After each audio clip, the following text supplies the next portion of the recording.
So full, well, 75% disclosure.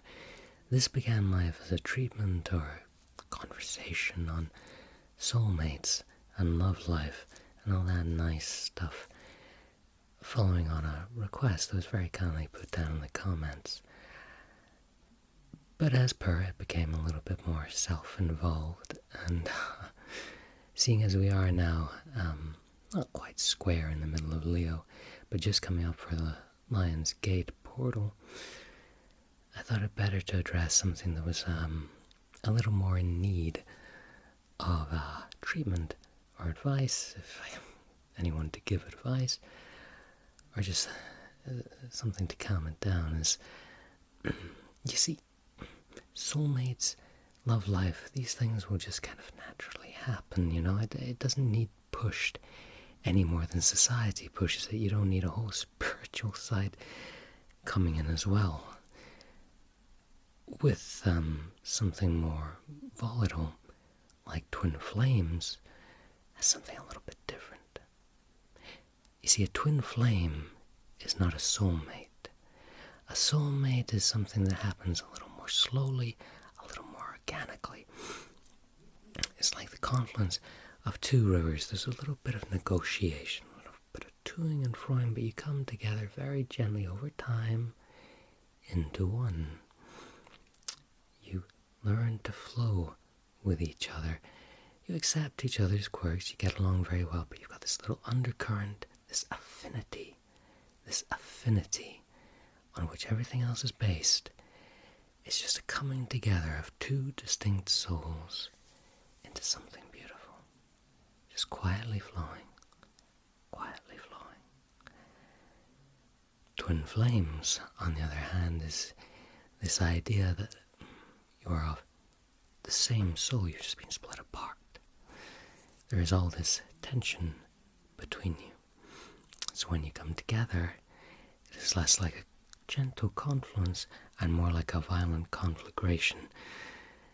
You are one soul. If you think back to high school chemistry, water, covalent bonds, very, well, relatively weak, holding the whole thing together. That's kind of your soulmate. Twin flames, more like your ionic bond, electromagnetic, pulled together rigidly and then inseparable. With twin flames, naturally you can understand the difference is immediacy. Come together and explode. So what we're going to do, we're going to call in a symbol. As we approach this portal, it's very good to have a nice, not necessarily grounding, but a symbol by which to embody and better manage what might happen if you ever encounter someone you imagine to be your twin flame. And that symbol today will be a dragon. So do sit back and we'll begin. I don't want you to do anything. I don't want you to picture anything. I want you to sit very quietly. I want you to do as Zhuangzi says. I want you to make your body a withered tree. I want you to make your mind dead ashes. I want you to become completely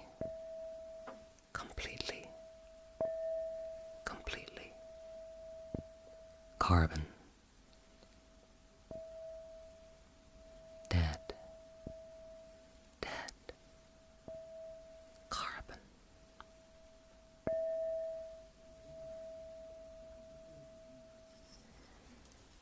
Sitting there gently, dead carbon. And I'm going to put into you a non-traditional Reiki symbol. There are many of them. You might have heard of Zonar, and Raku is also one. A non-traditional Reiki Tibetan symbol, fire serpent beginning down this little loop down here, and it trails up and up and up and up and up and up and crosses at the top. Crosses at the top. Crosses at the top. Why? Because usually when we're grounding you, we like to picture the energy flowing up and up and up and up and pouring at a crown chakra down in an eggshell shape. We're not doing that now. No. We're not doing that now. We're putting this fire serpent symbol into you. Snaking up and closed at the top because your energy is contained in you. You are dead. Dead ashes, but something begins to glow. These are your chakras, all the way from the root to the crown. Precious, precious jewels in the ashes, just beginning to glow like you just blow on them. And they smolder there, smoldering like the aftermath of a fire. Putting the symbol into you of the fire serpent, the fire serpent, the fire serpent.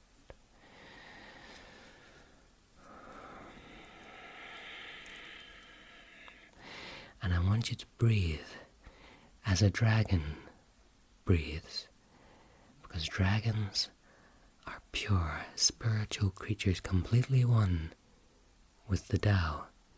They breathe diaphragmatically, right from the guts, or in your case, the hara. Fill yourself up with the breath.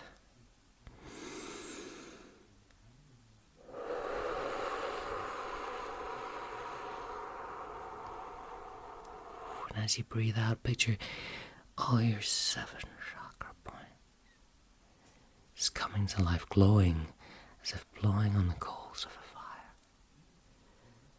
As if blowing on the coals of a fire, containing your energy here, writhing around in this little pit here, smoldering, smoldering, smoldering, smoldering.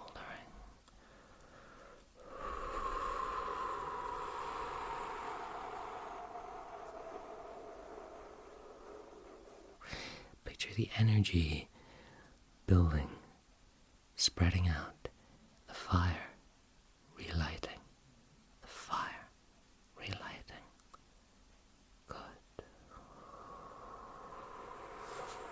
We're going to manage the energy now. We'll be concentrating mostly on the heart chakra and a little bit of the root.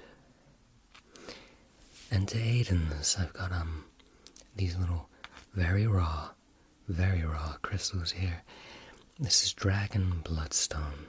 Dragon bloodstone. You can see the little red fissures, I hope, in this massive green. In this massive green.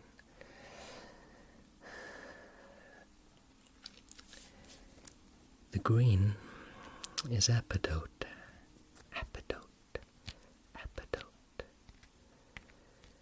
And the red is Piemontite. And this comes from South Africa. And it is a very strong, very powerful, very self-affirming crystal.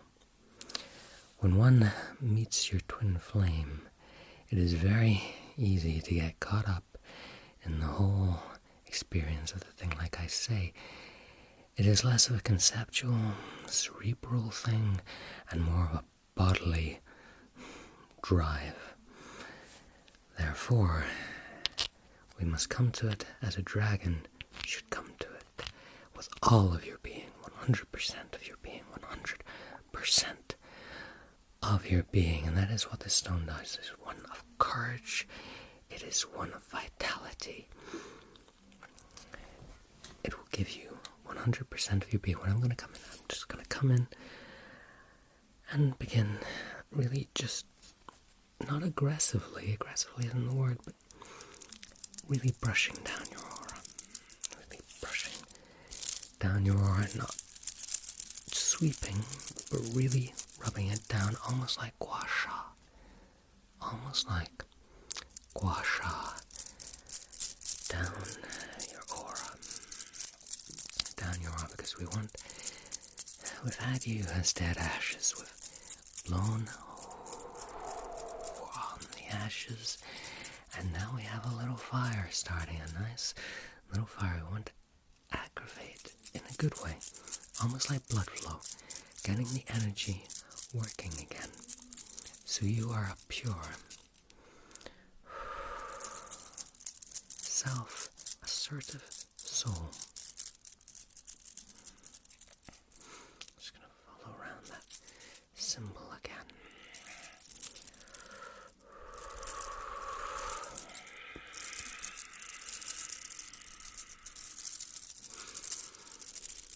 Good. Because it takes a great deal of strength to go through the twin flame process. It might seem like surrender at times to another individual, but really there is no other individual. There is only you. There is only you. They will reflect quid pro quo. All of your quirks, all of your shortcomings, all of your successes, all of your vices, all of your merits. You will see them reflected in this other person, and it will come like a lightning bolt, like a cataract. It will come very suddenly and very charged, very charged, very charged. What you've got to do is keep soaring on those big, dark wings, feeling that heat, that vitality, all the energy. In this meeting, you have got to put it into this flight, this dragon flight, this proper dragon flight. Feel the fire of this encounter. And I want to put in, just so, for good measure, say Reiki, say Reiki.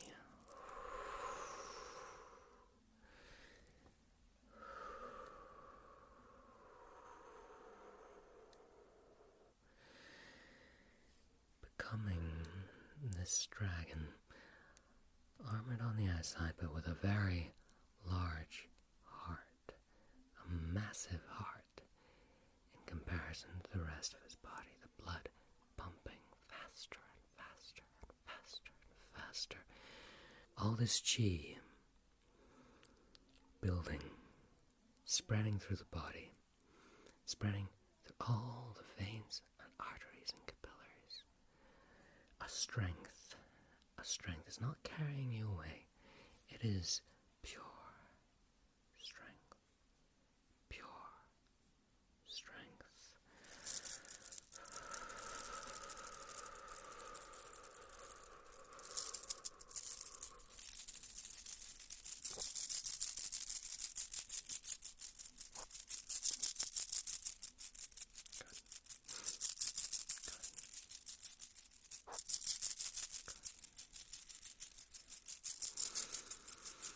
Remember to breathe as if you're breathing fire. As if all the energy of this pairing, this imagined pairing, this perfect mirror image of yourself frustrates you and enamors you all at once, coming together. One breath, inhalation, exhalation.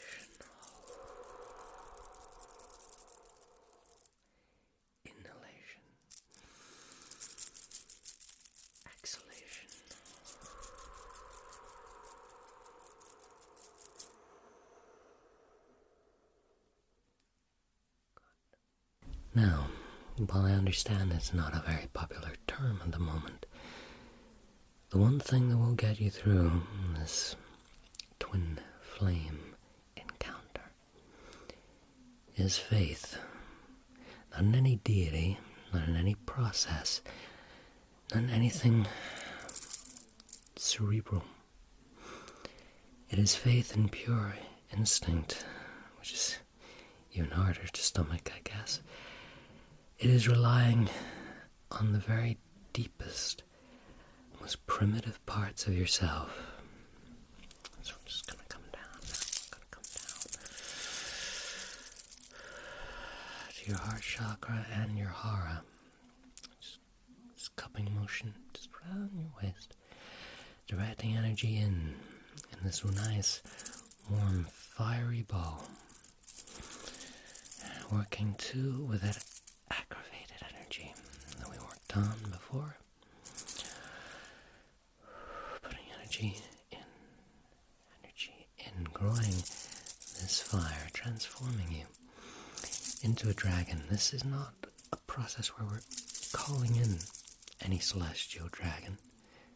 You are the celestial dragon. It is the dragon of the self. It is a transformative process, and one that should be welcomed. We're so used in this day and age now, when we read headlines or such, to being told how we're going to feel. It makes us feel safe. This is what to expect. Here's a slideshow of some very cute puppies, and you're going to feel warm and gooey inside. Okay. But this involves wandering into uncertainty and welcoming that uncertainty and feeling the great energy in you welling up that will illuminate this dark uncertainty.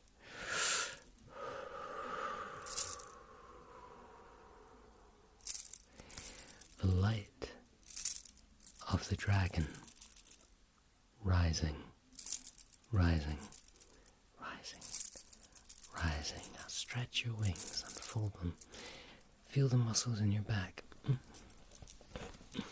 Just unlock. Feel your spine move with the image of the fire serpent. Feel your spine just unlock, straight and upright. Confident, willing to meet your twin flame, feeling also the opening lion's gate doorway, feeling the celestial rays of Sirius energizing you, energizing you, energizing you, energizing you. Coming down, awakening the dragon within. The dragon who follows the laws of nature, who follows their own appetites, who follows their own desires. Not at the expense of others. Not at the expense of their own individuality. Or by adhering to the laws of man, but only the laws of their innate nature.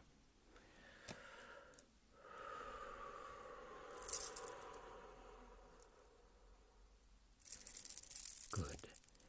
Learn to breathe as one, as one, as one. Come together. It does not have to consume you. It's not a thing that will overcome you. I'm just going to put in the Tibetan masters, Daikomyo, the non-traditional version. Daikomyo.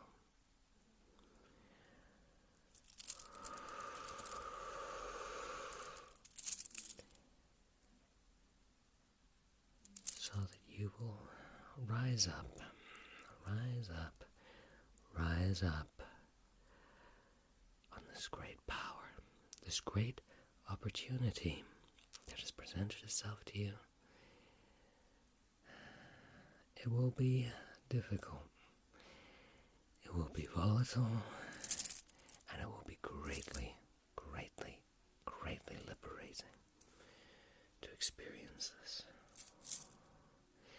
not like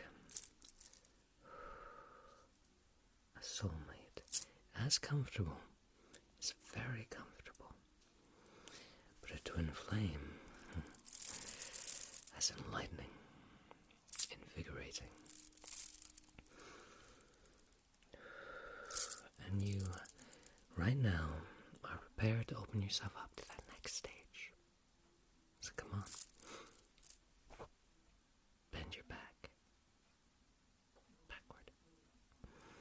Open out your wings. Stretch out your fingers.